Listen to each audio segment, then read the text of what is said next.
Hello दोस्तों, कैसे हैं आप लोग। आज की हमारी कहानी का नाम है अब बूढ़ी माँ लाचार नहीं। आज की हमारी कहानी में भी एक ऐसी ही बूढ़ी माँ के बारे में है जिसे अपने ही बेटे और बहू ने काम वाली बाई बनाकर रख दिया था। तो चलो शुरू करते हैं आज की इस कहानी को। हेलो माँ, कैसी है आप? अमित ने फोन पर पूछा तो सुषमा जी को, जो बहुत समय से अपने बेटे की आवाज तक सुनने को तरस गई थी, मारे खुशी के कपकपाती आवाज में बोली, मैं ठीक हूँ बेटा, बहुत समय बाद फोन किया, आज माँ की याद कैसे आ गई?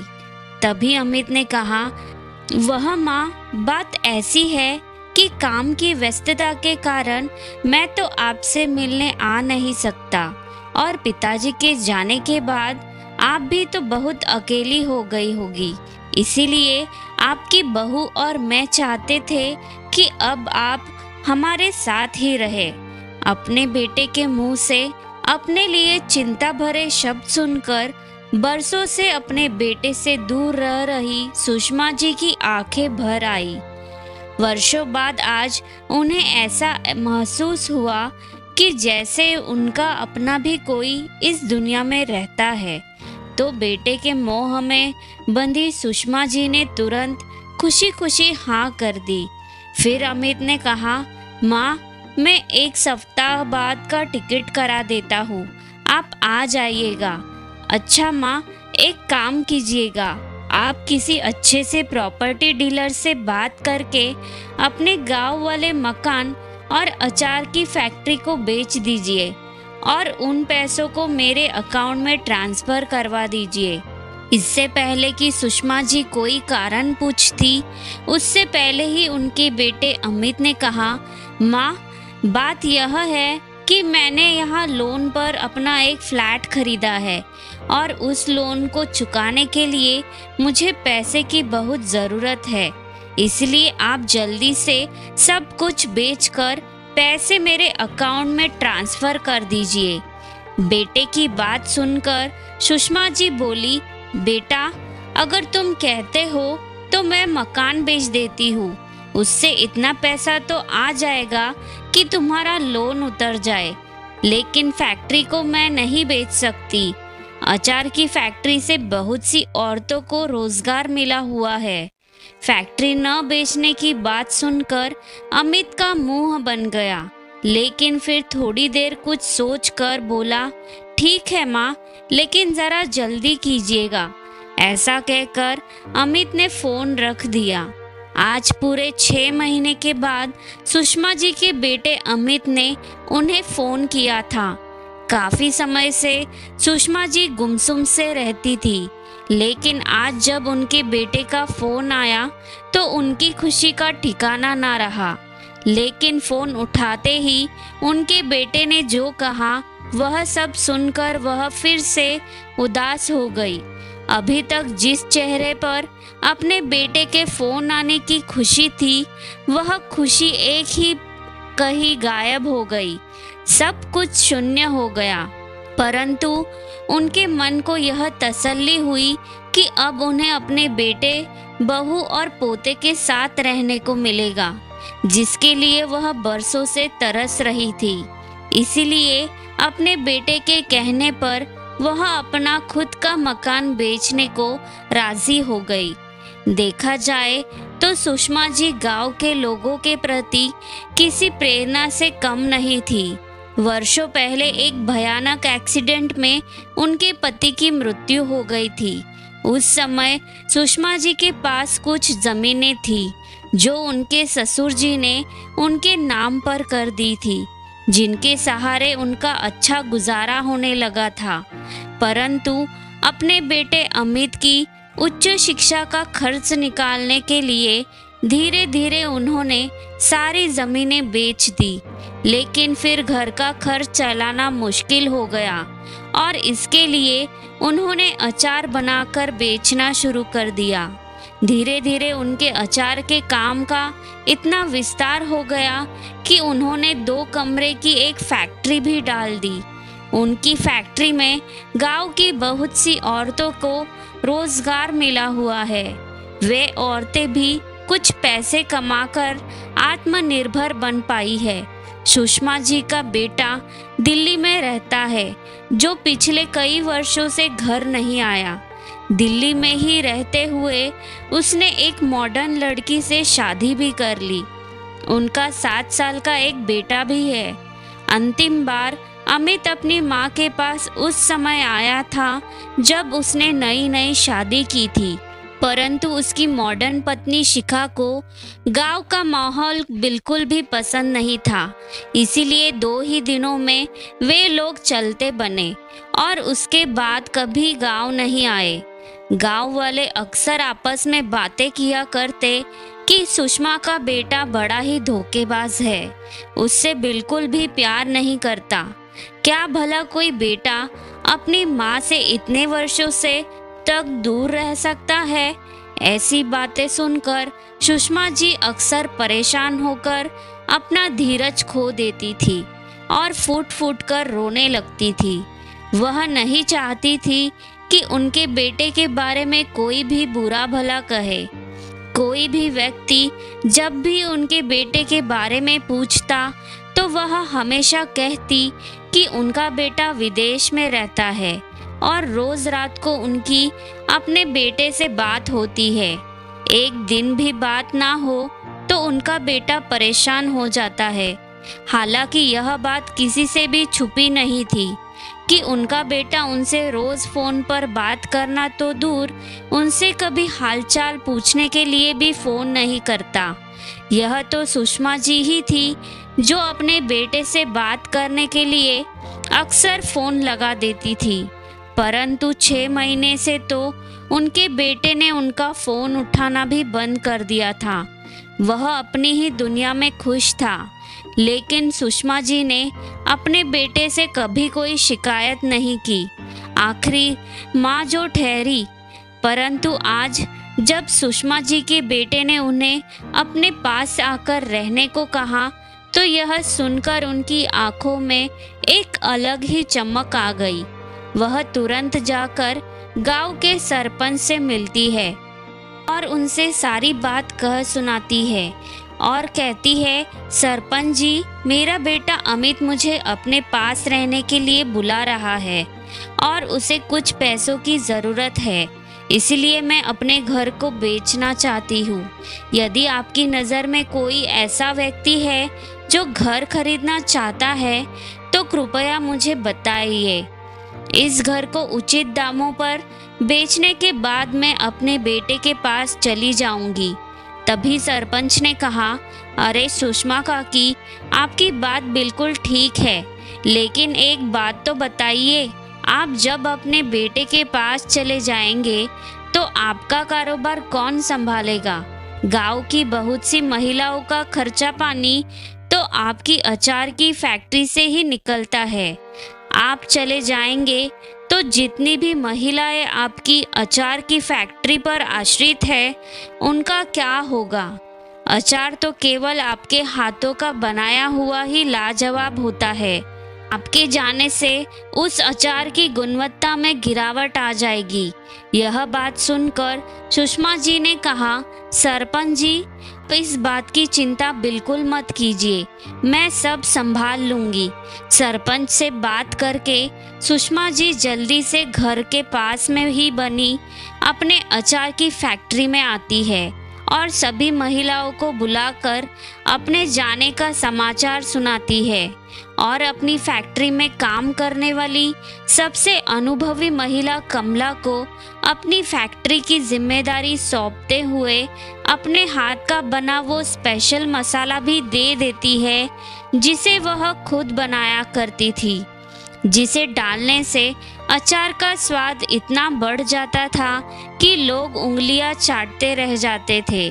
और मसाला उन्हें देते हुए कहा कि इस मसाले को सही मात्रा में डालना, मेरी गैर हाजिरी में यह काम रुकना नहीं चाहिए। समय समय पर आकर मैं काम देखती रहूंगी।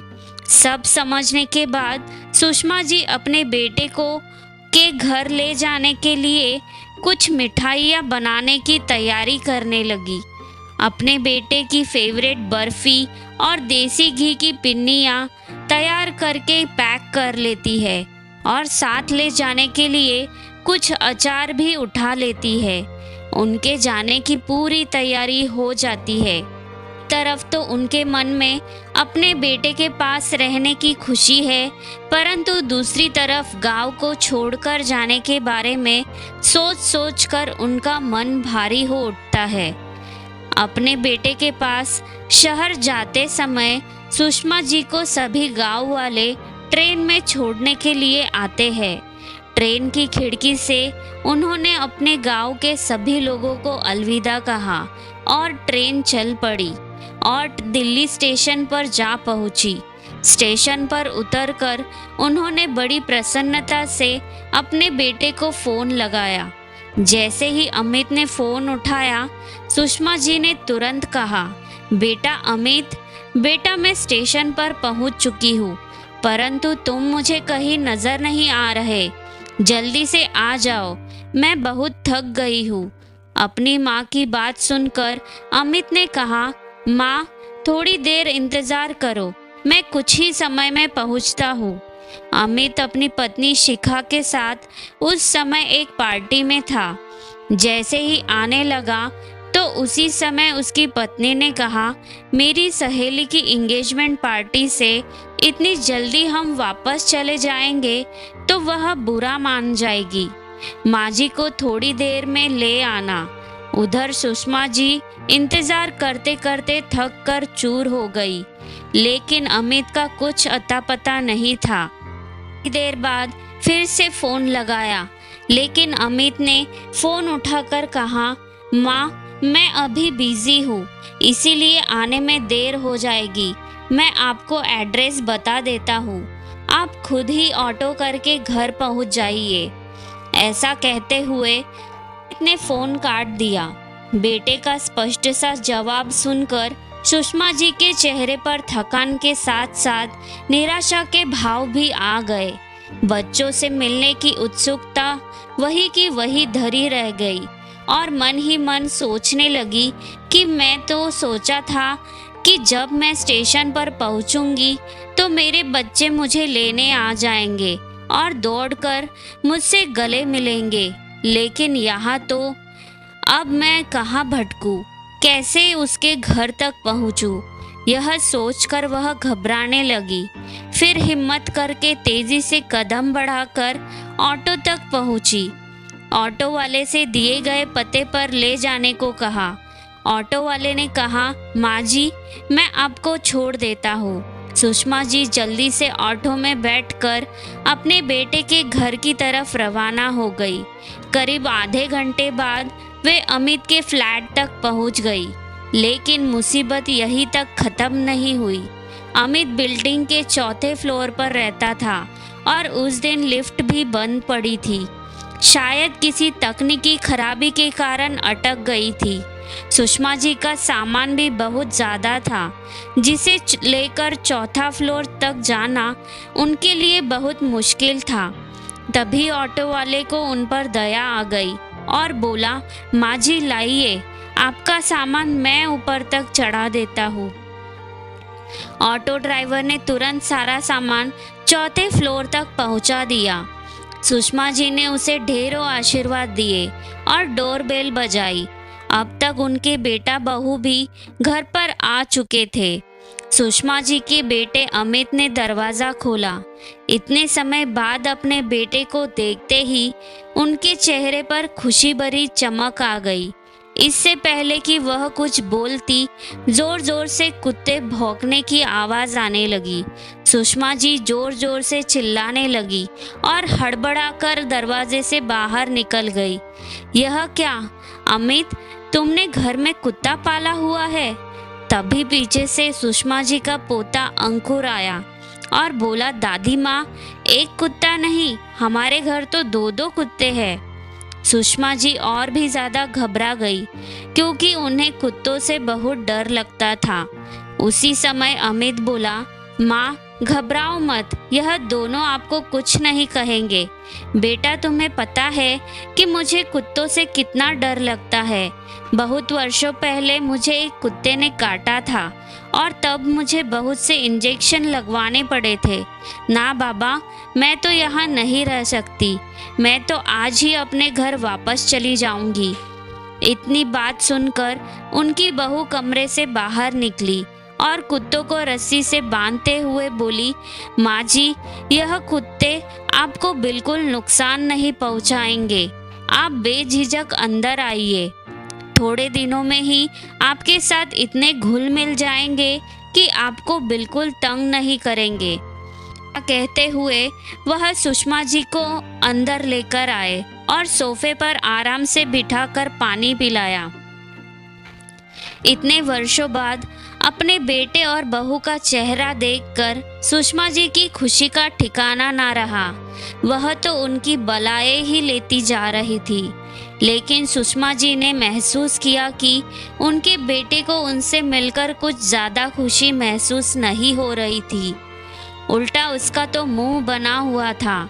लेकिन सुषमा जी इन सब चीज़ों को नज़रअंदाज करते हुए अपने चेहरे पर खुशी के भाव बनाए रखे। लेकिन अमित को अपनी माँ से कोई सरोकार नहीं था।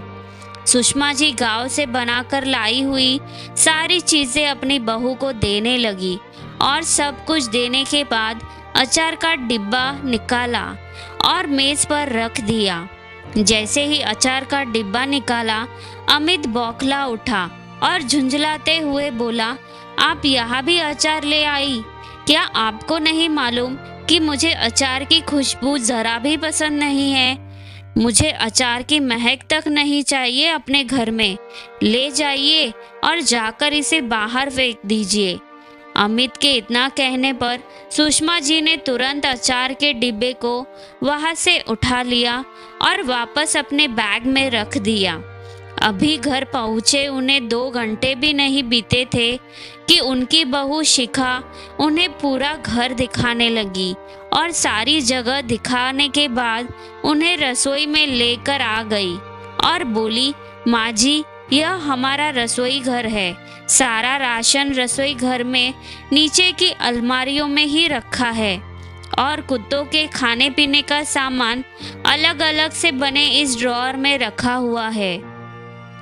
ऐसा कहते हुए एक एक करके बारीकी से सारे सामान के बारे में बताने लगी कि कौन सा सामान कहाँ रखा है।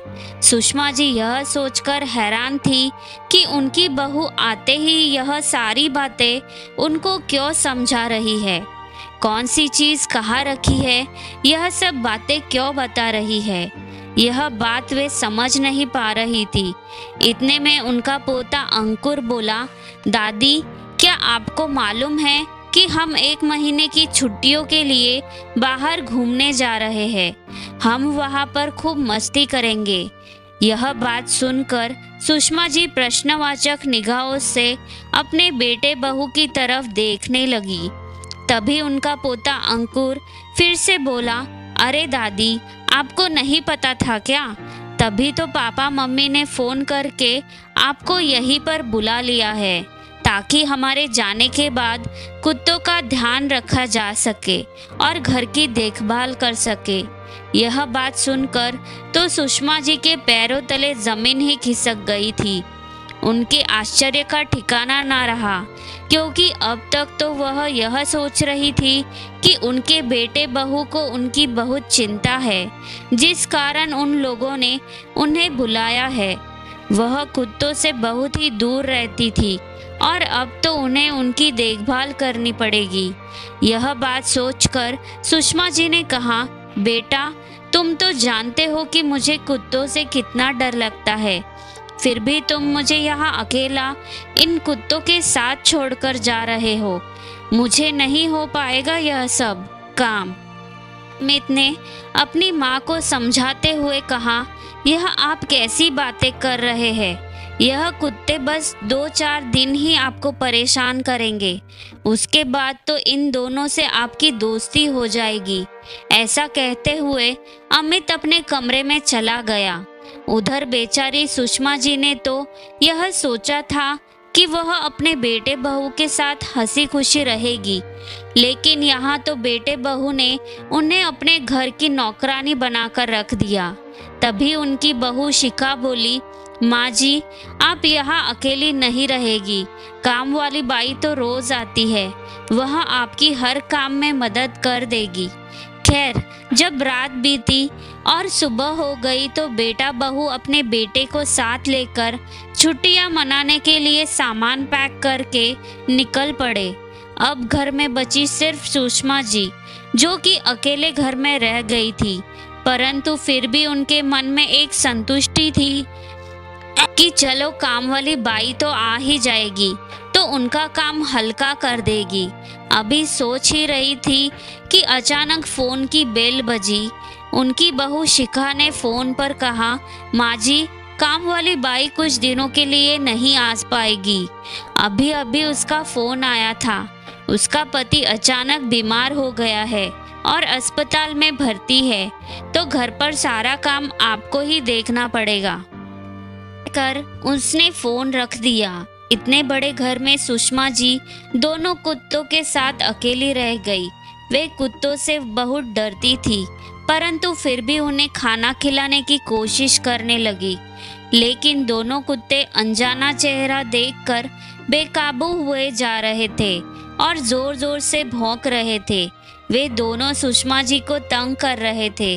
पूरे घर में उधम मचाकर रखा हुआ था। जिस प्रकार से उनकी बहू ने उन्हें खाना देने को कहा था, वे उसी तरह से उन्हें खाना खिलाने लगी। फिर धीरे धीरे दोनों कुत्तों से उनकी दोस्ती होने लगी और कुछ ही दिनों में वे दोनों उनकी सारी बात मानने लगे और उनके साथ घुल मिल गए। शाम के समय सुषमा जी थोड़ी देर के लिए कुत्तों को टहलाने के लिए बाहर ले जाती थी। धीरे धीरे सोसाइटी के बहुत से लोगों के साथ उनकी जान पहचान हो गई थी। वे कभी कभी उन लोगों को अपने हाथ का बना हुआ अचार भी छोटे छोटे डब्बों में डालकर दे देती थी। जब सोसाइटी के लोगों ने उनके अचार का स्वाद चखा तो सब लोगों ने उनके अचार की बहुत तारीफ की। यहाँ भी उनके अचार की मांग होने लगी, परंतु सुषमा जी ने अपने बेटे के डर से अचार नहीं बना सकती थी।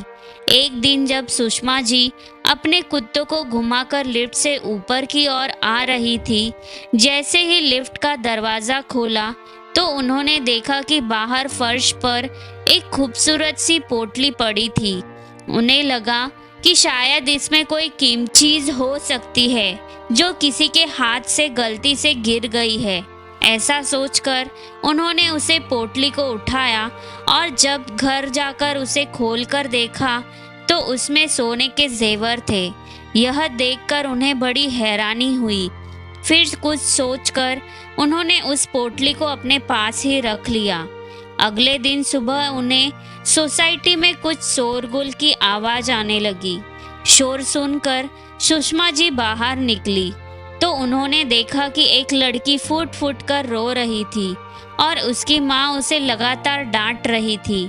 पूछने पर पता चला कि उसकी कुछ ही दिनों में शादी है और उसने अपने सोने के गहने कहीं गुम कर दिए हैं। यह सुनकर सुषमा जी उसे लड़की के पास गई और उससे पूछने लगी कि तुम्हारे जेवर किस चीज़ में रखे थे, तो उसने बताया कि वह एक पोटली में रखे थे। यह सुनकर सुषमा जी तुरंत अपने फ्लैट में गई और थोड़ी ही देर में वह पोटली लेकर आई और उसे देते हुए बोली कि बेटा, यह पोटली मुझे लिफ्ट के बाहर गिरी हुई मिली थी, तो मैं इसे अपने पास सुरक्षित रख लिया था ताकि यह जिसकी अमानत है मैं उसके हाथों में सौंप सकूं। अब अपनी इस अमानत को संभाल कर रखना। सुषमा जी की इस सरलता और समझदारी पर सोसाइटी के अब सभी लोग उनसे प्रभावित हुए। अब तो उन्हें यहाँ भी बहुत अच्छा मान सम्मान दिया जाने लगा। लोग उन्हें काकी कहकर बुलाने लगे, जैसे कि उन्हें गांव में बुलाया जाता था। एक दिन सोसाइटी के एक मीटिंग रखी गई। अपने बेटे और बहू की तरफ से सुषमा जी उसे मीटिंग को अटेंड करने चली गई। मीटिंग में सभी को यह जानकारी दी गई कि उनकी सोसाइटी में खाना बनाने की प्रतियोगिता आयोजित की जा रही है और जो भी लोग इस प्रतियोगिता में हिस्सा लेना चाहते हैं वह इसमें भाग ले सकते हैं। फिर क्या था, समिति के बहुत से लोगों ने उसे प्रतियोगिता में भाग लिया। सुषमा जी सारी बातें सुनती हुई चुपचाप बैठी रही। उन्होंने किसी से कुछ नहीं कहा। तभी सोसाइटी वालों ने कहा, अरे काकी, आप तो बहुत अच्छा अचार बनाती है, तो क्यों ना आप इस प्रतियोगिता में हिस्सा ले। इस प्रतियोगिता में जीतने वाले को 2 लाख की इनाम की राशि दी जाएगी। समिति के सभी लोगों के आग्रह किए जाने पर सुषमा जी प्रतियोगिता में हिस्सा लेने के लिए तैयार हो गई। प्रतियोगिता की तैयारी के लिए उन्होंने अचार बनाना शुरू कर दिया। बहुत से लोगों ने प्रतियोगिता में एक से एक तरह तरह के स्वादिष्ट व्यंजन बनाए और सुषमा जी ने कई प्रकार के स्वादिष्ट अचार बनाकर प्रस्तुत किए। सभी लोगों के व्यंजन बहुत स्वादिष्ट थे, लेकिन सुषमा जी के अचार का कोई मुकाबला नहीं कर पाया। फलस्वरूप सुषमा जी उसे प्रतियोगिता को जीत गई। घर लौटते हुए सुषमा जी सोचने लगी कि आज का दिन उनके लिए कितना भाग्यशाली है कि आज ही उन्होंने प्रतियोगिता में 2 लाख जीते हैं और आज ही उनके बेटा बहू छुट्टियां मनाकर घर वापस लौट रहे हैं। जैसे ही बच्चे घर आएंगे मैं उन्हें अपनी प्रतियोगिता जीतने के बारे में खबर करूंगी और उन्हें सरप्राइज कर दूंगी। तो जिस समय सुषमा जी घर पर पहुंचकर अंदर गई, उसके तुरंत बाद अमित अपनी पत्नी और बच्चों के साथ घर पहुंच गया। जैसे ही उन लोगों ने घर में कदम रखा तो घर की हालत देखकर दोनों बेटा बहू आग बबूला हो गए। उन्होंने देखा कि पूरा घर उलट पुलट हुआ पड़ा था। उनके दोनों कुत्तों ने उनके घर के पर्दे फाड़ दिए थे और घर में इधर उधर उछल कूद कर रहे थे। उन्होंने घर की कुछ कीमती चीजों को भी तोड़ दिया था। यह सब देखकर शिखा अपनी सासू माँ पर चिल्लाने लगी, कहने लगी, माँ जी, थोड़े दिनों के लिए भी आप घर नहीं संभाल पाई। इतनी लापरवाह कैसी हो सकती है आप? जरा देखिए तो, पूरे घर को जंगल बनाकर रख दिया है। तभी सुषमा जी बोली, बेटा, मैंने सोसाइटी में खाना बनाने की प्रतियोगिता में भाग लिया था, इसलिए पीछे से कुत्तों ने यह हाल कर दिया। देखो तो मैंने प्रतियोगिता में अचार बनाकर 2 लाख का इनाम जीता है। तभी अमित बोला, आपने यहाँ भी यह तमाशा शुरू कर दिया। गलती हमारी ही थी जो हमने घर की जिम्मेदारी आपको सौंप दी। ऐसा बोलते हुए वे दोनों पैर पटकते हुए अपने कमरे में चले गए। बेटे बहू की बात सुनकर सुषमा जी हैरान रह गई। प्रतियोगिता जीतने की खुशी वही की वही धरी रह गई। बेटे बहू की तीखी बातें लगातार उनके कानों में गूंजती जा रही थी। वे रात भर सो ना सकी और अगले दिन सुबह होते ही उन्होंने अपना सारा सामान पैक कर लिया और तुरंत रेलवे स्टेशन की ओर चली गई। तभी उनकी बहू ने देखा कि उसकी सासू माँ कमरे से गायब है। वे दोनों उन्हें खोजने लगे और अमित ने जल्दी से अपनी माँ को फोन किया। माँ, आप सुबह सुबह कहाँ चली गई है? पता है हम कितने परेशान हो गए थे। बेटा, अब मैं अपने घर जा रही हूँ और ट्रेन में बैठ चुकी हूँ, जहाँ मैं इज्जत और सम्मान के साथ अपनी जिंदगी जी सकूं। मैंने तो तुम्हारे घर को अपना घर माना था, लेकिन तुम लोगों की नज़र में मेरी हैसियत शायद केवल एक नौकरानी की थी, जिससे तुम काम भी करवाते थे और 4 बातें भी सुनाते थे। मकान बेचकर जो पैसे मिले थे वह तो मैंने तुम्हारे अकाउंट में पहले ही डाल दिए थे। प्रतियोगिता में जीते हुए पैसे भी मैं अलमारी में रख दिए हैं, तुम उठा लेना। इतना कहते हुए सुषमा जी ने फोन काट दिया और फुट फुट कर रोने लगी। गांव का मकान तो उन्होंने बेच दिया था, लेकिन अब वह अपनी अचार की फैक्ट्री में ही बने कमरे में रहने लगी और अपनी फैक्ट्री में व्यस्त हो गई। उन्होंने अपने अचार के काम को और आगे बढ़ाया। अचार की फैक्ट्री शुरू किए हुए आज उन्हें 30 साल हो चुके थे। कुछ दिन बीतने के बाद उनके पास एक सरकारी लेटर आया जिसमें लिखा था कि अब उन्हें सरकार की तरफ से सम्मानित किया जाएगा। यह सुनकर सभी गांव वाले बहुत खुश हुए। कुछ ही दिनों में सुषमा जी को उनके द्वारा की गई समाज सेवा के लिए एक बहुत बड़ा अवार्ड दिया गया और खूब सम्मानित किया गया। अगले दिन अखबार में भी यह खबर छपी। यह बात सुषमा जी के बेटे तक भी पहुंच गई। उनके बेटा बहू अपनी माँ के पास गांव में पहुँचे। उनकी बहू शिखा ने अपने पैरों में गिरकर अपने व्यवहार के लिए माफ़ी मांगी तो अमित कहने लगा, मैंने हमेशा आपको आगे बढ़ने से रोका, लेकिन आज मुझे एहसास हो रहा है कि मैं आपके साथ कितना गलत किया। ऐसा कहते हुए अमित रोते हुए सुषमा जी के पैरों में पड़ गया। बेटा, तुम चाहे कितने भी बड़े हो क्यों ना हो जाओ, मेरे लिए तुम मेरे छोटे बच्चे ही रहोगे। ऐसा कहते हुए सुषमा जी ने अपने बेटे बहू को गले से लगा लिया। आज माँ और बेटे के बीच की सारी कड़वाहट दूर हो गई थी। उनकी बातें सुनकर फैक्ट्री में उपस्थित सभी लोगों की आंखें भर आई। आप सुषमा जी का अपना बेटा उन्हें वापस मिल चुका था। दोस्तों, आशा करती हूँ कि आज की कहानी आपको ज़रूर अच्छी लगी होगी। अगर अच्छी लगी है तो वीडियो को लाइक और चैनल को सब्सक्राइब करना मत भूलना। धन्यवाद।